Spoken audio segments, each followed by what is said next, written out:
வணக்கம்.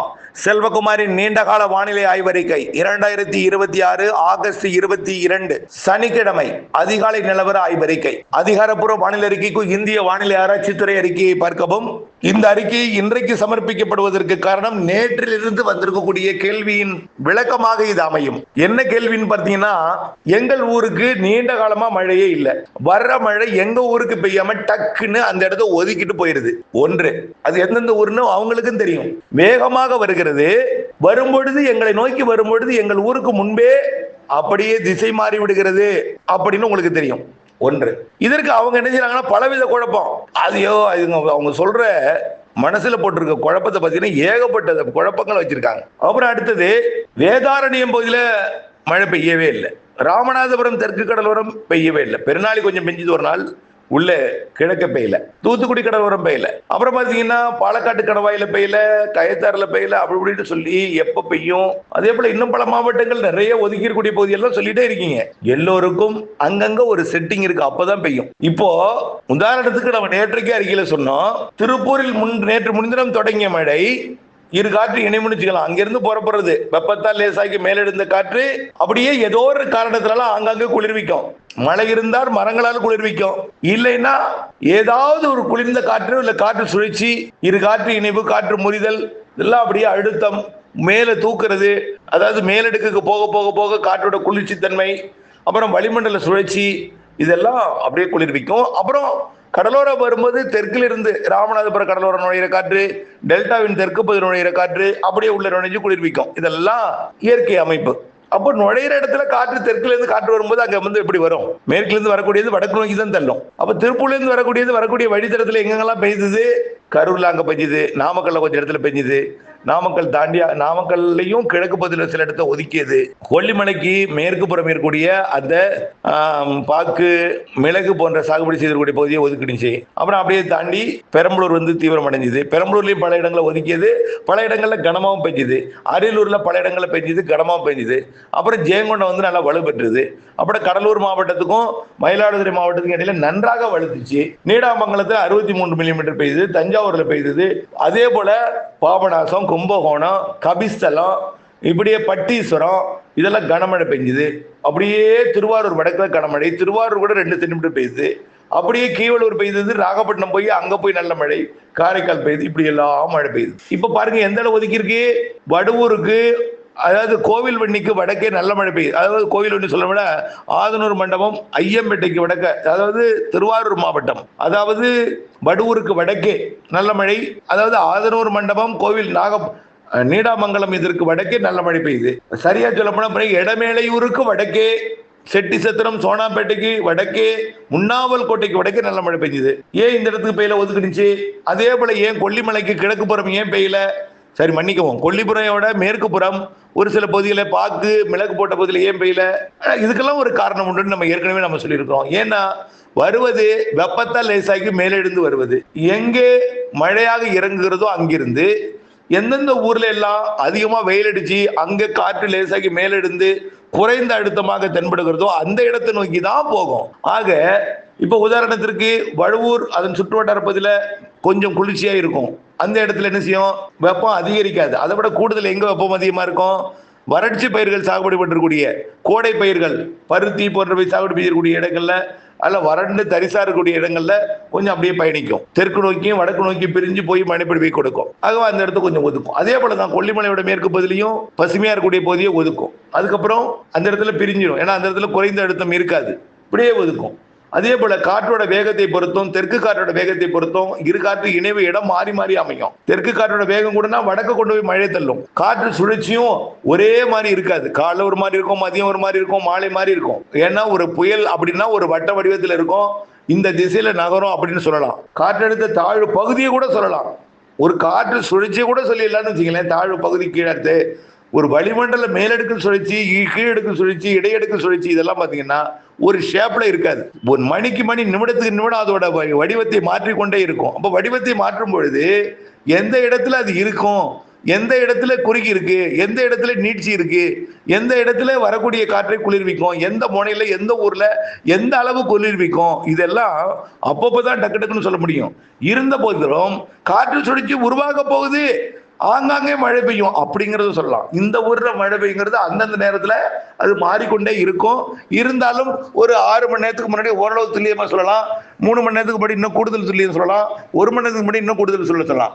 ஆனால் நீண்ட கால அறிக்கைப்படி கடல் வெப்பத்தை வைத்து இந்த ஊர்ல மழை பெய்யும், இந்த மாவட்டத்துல மழை பெய்யும் அப்படிங்கறதெல்லாம் சொல்லலாம். புரியுதுங்களா? உங்கள் ஊருக்கும் இதுவரைக்கும் ஒதுக்கி இருக்கக்கூடிய ஊர்களுக்கும் மழை பொழிவுக்கு சாதகம் இருக்கும். அதுக்கு நிறைய மழை அடுத்தடுத்து பெய்யும் பொழுது அந்த வெப்பமான பகுதியும் குளிர்ந்து விட்டால் அப்புறம் தென்மேற்கு பருவக்காற்று அதை விட வெப்பமான பகுதியாக இருக்கக்கூடிய இந்த பசுமையா இருக்கக்கூடிய பகுதி அதை விட வெப்பமான பகுதியாக மாறிடும். ஏன்னா அங்க அதிக மழை பெஞ்சிட்டுனா அப்புறம் இது அதை விட கூடுதல் வெப்பம், பிற இடங்களை ஒப்பிடும் பொழுது இந்த இடம் வெப்பம் கூடுதலா இருக்கும். ஆக இந்த இடத்தை நோக்கி அது வரும். இப்படி எல்லாம் இருக்கு. புரியுதுங்களா? இப்ப சூரியன் குத்துக்கதிர் எங்க இருக்கு? அதாவது 17ஆம் தேதி திருவள்ளூர், 18ஆம் தேதி சென்னை, 19ஆம் தேதி செங்கல்பட்டு, 20ஆம் தேதி அதுக்கு அடுத்தபடி கொஞ்சம் செங்கல்பட்டோட தெற்கு பகுதி, 21ஆம் தேதி நேற்றைக்கெல்லாம் புதுச்சேரிக்கு வடக்கே மரக்காணம் பகுதி, 22ஆம் தேதி இன்றைக்கு கடலூர், 23ஆம் தேதி கடலூரோட தெற்கு பகுதி, 24ஆம் தேதி மயிலாடுதுறை மற்றும் கும்பகோணம் உள்ளிட்ட பகுதிகள், 25ஆம் தேதி மன்னார்குடி, திருவாரூருக்கு தெற்கே உள்ள பகுதிகள், தஞ்சாவூர் எல்லாம் அப்படியே கோயம்புத்தூர் வரைக்கும், 26ஆம் தேதி புதுக்கோட்டை திண்டுக்கல் மாவட்ட பகுதி, 27ஆம் தேதி ராமநாதபுரம், மதுரை, தொண்டீர், மதுரை இந்த பூவந்தி இந்த பகுதி, தேனி கொடைக்கானல் மலைப்பகுதி, 28ஆம் தேதி ராமநாதபுரம் தெற்கு பகுதி, விருதுநகர் மாவட்ட பகுதி, அப்படியே தேனி மாவட்ட தெற்கு பகுதி, விருதுநகர் மாவட்ட மேற்கு பகுதி, 29 தென்காசி மாவட்ட வடக்கு பகுதி, 30ஆம் தேதி தென்காசி மாவட்ட தெற்கு பகுதி, திருநெல்வேலி வடக்கு, 31 திருநெல்வேலி மாவட்டத்தில் பகுதி, 1ஆம் தேதி கன்னியாகுமரியோட வடக்கு பகுதி, 2ஆம் தேதி கன்னியாகுமரி மாவட்டத்தோட தெற்கு பகுதி, 3ஆம் தேதி குமரிக்கடல். இப்படி இந்த வழித்தடத்துல பயணிக்கும் பொழுது கொஞ்சம் கொஞ்சமா தெற்கு நோக்கி போய் செப்டம்பர் 21ஆம் தேதி குமரிக்கடலுக்கு தெற்கே போய் நிலநடுக்கோட்டை இந்திய பெருங்கடலை நிலநடுக்கோட்டை தொடும் பொழுதுதான் இந்த காற்று பகுதிக்கு காற்று கொஞ்சம் திரும்பும். வெப்பசலன இடிமழை பொழிவுக்கும் காற்று குவிதலுக்கும் இந்த காற்று பகுதியாகிய கயத்தாறு, தாராபுரம், அதே போல இந்த பிரச்சனைக்குரிய பகுதிகள் எல்லாமே எங்கெங்கெல்லாம் மழை பெய்யலையோ அங்கெல்லாம் மழை பொழிவுக்கு சாதகம் ஏற்படும். அதை தான் நம்ம சொல்லியிருக்கிறோம். நல்லா புரிஞ்சுக்கிங்க. செப்டம்பர் மாதம் 21ஆம் தேதி நிலநடுக்கோட்டுக்கு போன பிறகுதான் காற்று சுழற்சி அங்க ஏற்படும். ஆந்திர பிரதேசத்துக்கு எப்ப மழை நம்ம சொல்லியிருக்கோம்? செப்டம்பர் தான் எப்பொழுதுமே மழை. ஆந்திர பிரதேச மக்களே உங்களுக்கு பருவமழை காலம் எப்போ? September October. தமிழ்நாட்டிற்கும் காற்று பகுதிக்கும் செப்டம்பர் தான், அக்டோபர் தான். அக்டோபர் 18க்கு மேலதான் வடகிழக்கு பருவமழை. செப்டம்பர் அக்டோபர் தென்மேற்கு பருவமழை படிப்படியாக வலுப்பெறும். செப்டம்பர் 2வது வாரத்திலிருந்து காற்று சுழற்சிகள் அடுத்தடுத்து இலங்கை அருகேயும் குமரி கடலையும் கேரள கடலோரத்திலையும் உருவாக போகுது. அதே நேரத்தில் தமிழ்நாட்டை ஒட்டி வடகடலோரத்தை ஒட்டியும் காற்று சுழற்சி உருவாக போகுது. தமிழ்நாட்டில் பாருங்க மாதிரி எல்லாம் மாறி வரும். அடித்து சொல்றேன் நம்முடைய ஃபார்முலா வேற. ஒரே நொடியில கண்ணை மூடிட்டு சொல்லிடலாங்க எல்னினோ பாதிக்குமா பாதிக்காதன்னு. அமெரிக்க பக்கம் இவ்வளவு வெப்பமா இருக்குன்னு சொல்லி படம் போட்டுட்டே இருக்காங்க. உங்களுக்கு கைவசம் இருக்கக்கூடிய ஏதாவது ஆப் இருந்தா பாருங்க. கடல் வெப்பம் எங்க அதிகமா இருக்கு? வேகமா குறையுதுன்னாங்க. ஆனா கடல் வெப்பம் எங்க அதிகமா இருக்கு? பசிபிக் பெருங்கடலோட கிழக்கு பகுதியில் இருக்கு. ஒவ்வொரு நிகழ்வும் ஜப்பான் வருது, சீனா வருது, தென்கொரியா வருது, வடகொரியா வருது. வரக்கூடிய நாட்கள்ல வடக்கே குளிர தாய்வான் வருவது, ஹாங்காங் சீனாவோட பகுதி வழியாக நேரடியாக கிழக்கு நோக்கி வர தொடங்கும் செப்டம்பர்ல. பாருங்க, தென்சீன கடல் வழியாக தாய்லாந்து வளைகுடா வழியாக வங்கக்கடலுக்கு வரும் செப்டம்பர் இறுதி. அக்டோபர்லாம் நேரடியாக தாய்லாந்து மலேசியா வழியாக வங்கக்கடலுக்கு வரும். வடகிழக்கு பருவமழை காலத்துல தென்சீன கடல்ல இருந்தே உருவாகும். பசிபிக் பெருங்கடல் வெப்பம் குறையும். தாய்லாந்து வளைகுடா வெப்பம் காரணமாகவும், சுமத்ரா தீவு வெப்பம் காரணமாகவும், இலங்கை சுற்றுவட்டார கடற்பகுதி நிலநடுக்கோட்டு வெப்பம் காரணமாகவும் நிகழ்வு இங்கே உருவாகி சிறு நிகழ்வாக ஒரே நிகழ்வு உருவாகி ஒருத்த கடல் வெப்பத்தையும் உறிஞ்சி ஊதாம சிறு நிகழ்வாக உருவாகி நிறைய மழை பொழிவை தரும். சிறு நிகழ்வும் அதிக மழை தரும். குளிர்விக்க போதுமான உயர் அழுத்தமோ குளிர்விக்கும் காற்றோ இப்ப இல்லை. வட இந்தியாவிலிருந்து இமயமலை பகுதியிலிருந்து உயரழுத்த காற்று குளிர்காற்று வர இங்கிருந்து நிலநடுக்கோட்டு பகுதியில் இருந்து நீராவி காற்று கொண்டு வந்து ஏற்ற நல்ல மழை பொழிவை தரும். பொறுத்திருந்து பாருங்கள். செப்டம்பர் 2வது வாரம் 8ஆம் தேதிக்கு மேல 7ஆம் தேதி 8ஆம் தேதிக்கு மேல மேடன் ஜூலி எம்ஜிஓ எனப்படக்கூடிய அந்த காற்றை குவிக்கக்கூடிய, காற்றை கட்டுப்படுத்தி வழிநடத்தக்கூடிய, நிலநடுக்கோட்டுக்கு தெற்கே இருக்கக்கூடிய காற்றை வடக்கே அனுப்பக்கூடிய கட்டுப்படுத்தும் கட்டுப்பாட்டாளராக எம்ஜிஓ வரப்போகிறது. ஆகையினால காற்று சுழற்சிகளும் வெப்ப சூரியன் குத்துக்கதிர் தெற்கு நோக்கி போவது காரணமாக காற்று சுழற்சிகளும் தாழ்வு அமைப்புகளும் கண்டிப்பாக செப்டம்பர் இறுதி, பிற்பகுதி, இறுதி, அக்டோபர் முன் 15 தேதி எல்லாம் வலுத்திருக்கும். உச்சபட்ச மழை என்பது தென்மேற்கு பருவமழையின் உச்சபட்சம் என்பது அக்டோபர் 1 இருந்து அக்டோபர் 17 வரை. அக்டோபர் 18 வடகிழக்காக மாறும் பொழுது அப்படியே தொடரும். நீங்க பாருங்க, மூக்குல விரல் வைக்கிற அளவுக்கு தென்மேற்கு பருவமழை இறுதி கட்டம் வலுத்திருக்கும். குறிப்பாக கன்னியாகுமரி, குற்றாலம் உள்ளிட்ட பகுதிகள், நாலுமுக்கு ஊத்து, காக்காட்சி போன்ற பகுதிகள், தெற்கு கேரளா, வால்பாறை, அதே போல வயநாடு, குடகு உள்ளிட்ட பகுதிகள். நல்லா புரிஞ்சுக்கங்க, நீண்ட கால அறிக்கையில 90 அடி எனப்படக்கூடிய 50 டிஎம்சியை ஆகஸ்ட் 25ஆம் தேதி எட்டுன்னா அறிக்கை கொடுத்தோம். உங்களுக்கும் கொடுத்தோம், சொல்லிட்டே இருந்தோம், தினம் சொன்னோம். இப்ப 25ஆம் தேதி வரைக்கும் 1 டிஎம்சி வந்துட்டே இருக்குன்னு சொன்னோம். 1 டிஎம்சி வந்துட்டே இருக்கு. 12,500 12,000 கனடி வந்துட்டே இருக்கிறதுனால வினாடிக்கு 1 டிஎம்சி, 11,500 கனடி வந்தாலே 1 டிஎம்சி. இன்னைக்கு 48 டிஎம்சிக்கு மேல் தொட்டு விட்டது. இன்னும் 2-3 டிஎம்சி வந்தாலே மேட்டூர் 50 டிஎம்சியை தொட்டுரும், 90 அடியை தொட்டுரும்.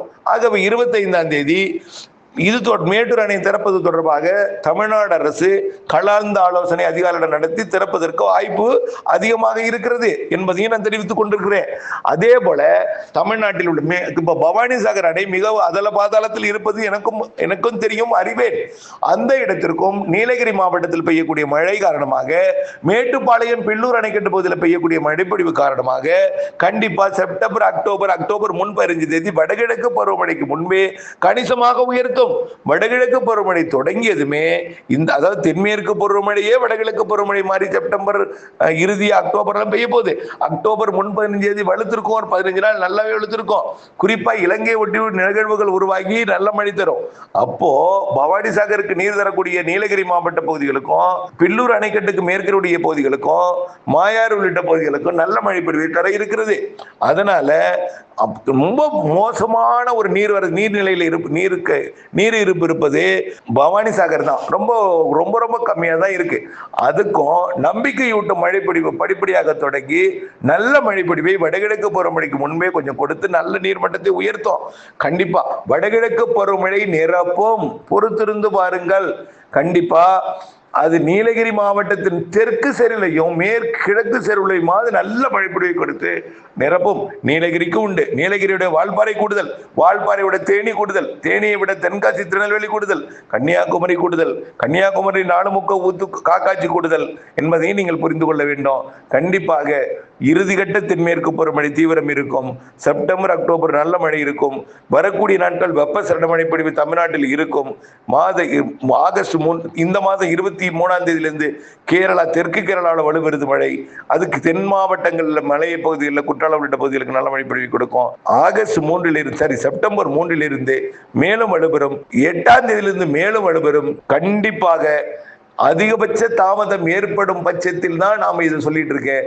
3ஆம் தேதிக்கு மேல், 8ஆம் தேதிக்கு மேல் கூடுதல், 15ஆம் தேதிக்கு மேல் மிகவும் கூடுதல், இறுதி கட்ட 15 நாள் செப்டம்பர் நன்றாக இருக்கும். அதை விட கூடுதல் அக்டோபர் முன் 15 தேதி என்பதையும் தெரியப்படுத்த விரும்புகிறேன். வடகிழக்கு பருவமழை அடுத்தடுத்த சிறு நிகழ்வுகளால் நிறைய மழைப்பொழிவை தரும். ஜனவரி 10 வரை நம்ம நீண்ட கால அறிக்கையில் சொல்றோம். எந்த அறிக்கையில் நம்ம மாற்றம் செய்யல. கண்டிப்பாக குறிப்பாக சென்னைக்கும் திருவள்ளூருக்கும் மழை தரும்.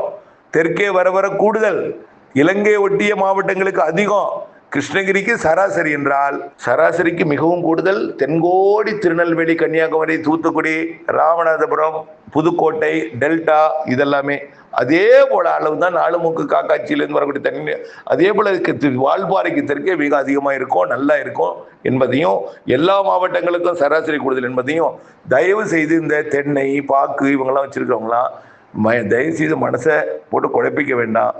தயவு செய்து இந்த நல்லா புரிஞ்சுங்க. இன்னைக்கே உங்களுக்கு உணர்ந்திருக்கும். கடுமையான அனல் காத்து, வெயில் வெயில் அடிக்குது. சூரியன் குத்து கதிர் வரதுனால வெயில் இருக்கு. தென்மேற்கு பருவமழை வீக்கா இருக்கிறதுனால வெயில் இருக்குன்னு நாமளும் சொல்லியிருக்கோம். ஆனால் நீங்க நினைக்கும் போது பெரிய அளவில் அச்சுறுத்தல் எதுவும், அனல் காத்து வறட்சி இதெல்லாம் இருக்காது. கண்டிப்பா அடுத்த ஆண்டு கொஞ்சம் கோடையில வெப்பம் கூடுதலா இருக்கும். அந்த கோடை வெப்பத்துல கோடை காலத்துக்கு நீர் தேவையை சமாளிப்பதற்கு மழை நீர் சேகரிக்கணும்னு சொன்னோம். மழை நீரை தானே நன்றாக சேமிக்க அளவிற்கு மழை தரும். ஆனால் அதை உடைப்படுத்தி விடாமல் கரைகளை வளப்படுத்தி சேமித்து வைப்பது நமது கடமை என்றுதான் திரும்பி சொல்லியிருக்கோம். அறுவடை நேரத்தில் செப்டம்பர் அக்டோபர் அதிக மழை இருக்கு, குறுவை அறுவடைக்கு இடையூறு கொடுக்கும். வானிலை ஆய்வறை கூட இணைந்திருக்கணும். அதாவது மழை குறுக்கிட நனைக்கும் மழையாவது அவ்வப்பொழுது இருக்கும். இந்த மழை பிடிவுக்கு கூட ரொம்ப விதை நெல் போன்றவை அறுவடை தானியெல்லாம் பாதிப்பிற்கு உண்டானோம். அதை தொடர்ந்து வானிலை அப்டேட்டோட இணைந்திருக்க அன்போடு கேட்டுக்கொள்கிறேன். நன்றி. பெய்யும் இடத்துல வலுத்து பெய்யும், அருகருகே ஒதுக்கினாலும் அது போக போக போக போக உங்களுக்கு அந்த பிரச்சனை தீரும் என்பதையும் தெரியப்படுத்த விரும்புகிறேன். இணைந்திருங்கள் அப்டேட்ஸுடன். நன்றி.